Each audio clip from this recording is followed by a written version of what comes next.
धन्यवाद आपका भी। और आपके जितने भी दर्शक हैं बिग बिग ब्रेकिंग लाइव में, उनका सबका स्वागत है। सर, आज आप यहाँ गोरखपुर प्रेस क्लब में हैं। आपने इतनी सारी मूवी किया, काफ़ी मशहूर भी हैं बतौर विलन। तो अभी जो इंडस्ट्री में दिन पर दिन बात विवाद हमारे स्टार लोग के बीच में, हमारे इंडस्ट्री के बीच में एक दूसरे से खूनाफुशी, कभी गाने के लेकर के चोरी, तो कभी फिल्म में बहुत सारे डायलॉग की चोरी, तो कभी जूनियर आर्टिस्टों के साथ नाइंसाफ़ी, ये सब जो इंडस्ट्री में चल रहा है, ये आपको क्या लग रहा है कि सिनेमा को आगे बढ़ा रहा है भोजपुरी इंडस्ट्री को, कि पीछे कर रहा है? नहीं, ये आपका सवाल बहुत लाज़मी है और बहुत अच्छा है कि आजकल जो स्टारों का वो चल रहा है ट्रेंड कि कोई किसी को कुछ भी कह दे रहा है, कोई किसी को कुछ भी कह दे रहा है। ये तो बिल्कुल नहीं होना चाहिए। ये अज्ञानता का विषय है और ये अज्ञानी लोग भर गए हैं, तो ये सब होता रहेगा।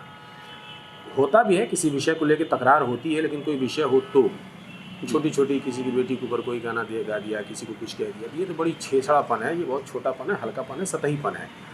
और दूसरी बात आपने पूछा कि जो जूनियर आर्टिस्टों को लेकर के चीज़ें हो रही हैं, तो मैं इसके लिए बहुत सारे आवाज़ उठा चुका हूँ। अभी मैं हमारे यहाँ आज़मगढ़ का मैं रहने वाला हूँ, दिनेश लाल यादव जी के लिए भी मैंने स्पष्ट रूप से इंटरव्यू में कहा कि आप आज़मगढ़ में फ़िल्में बना रहे हैं, लेकिन सबको क्राउड आर्टिस्ट पैदा कर रहे हैं, आर्टिस्ट नहीं पैदा कर रहे हैं। तो जो संभावनाएं उनके अंदर हैं वो दब जा रही हैं। तो मैं सबसे कहूँगा, और अपने हमारे जो आर्टिस्ट हैं जूनियर जितने हैं, चाहे मेल हैं चाहे फीमेल हैं, उनको थोड़ा सीखने की ज़रूरत है, ताकि वो सीख करके अगर मैच्योर रहेंगे, चीज़ें उनके पास पर्याप्त रहेंगी और संसाधन बहुत हैं, तो अगर आप मैच्योर हैं, सही गाइड पे हैं, तो जाहिर सी बात है आपको कोई ठग नहीं सकता है। लेकिन आप खुद ठगने के लिए तैयार हैं तो लोग ठग रहे हैं।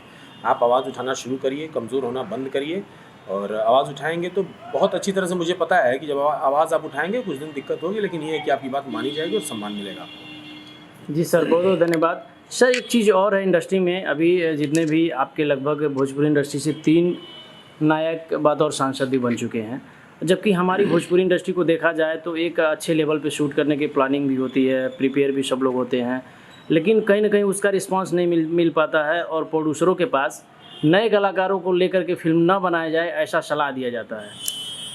हर जगह लॉबिंग है।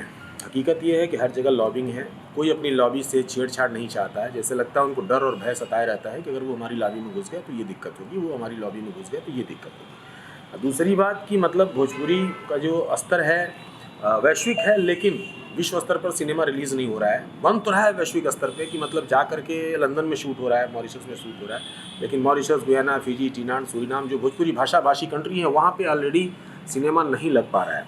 उसका कारण सीधा सीधा यही है कि मतलब मैं एक बार यहाँ के जो राजदूत हैं मॉरिशस के, जगदीश गोवर्धन साहब, मैंने उनसे मुलाकात करने की कोशिश की, लेकिन वो कहीं दूर थे, फ़ोनिक बात थी। तो मैंने ये बात रखी थी, तो उन्होंने कहा कि हम क्या दिखाएं अपने लोगों को, हम क्या दिखाएं, हम तो अपना कल्चर देखना चाहते हैं, अपनी चीज़ें देखना चाहते हैं, जैसा कि मराठी में है, गुजराती में है, तमिल में है, कन्नड़ में है, बंगाली में है। सिनेमा अपना कल्चर दिखाता है, भोजपुरी का अपना कल्चर दिखता नहीं है, इसलिए हम वहाँ रिलीज़ करने के लिए इच्छुक नहीं हैं। और ये दिन ब दिन ये गिरावट बढ़ती जा रही है, कम नहीं हो रही है। इसके लिए ज़रूरी है होमवर्क की, और बढ़िया होमवर्क नहीं होने के नाते, और बहुत सारी चीज़ें हैं जिस पर अभी बात करना बहुत ज़रूरी हो गया है और बोलना भी ज़रूरी हो गया है।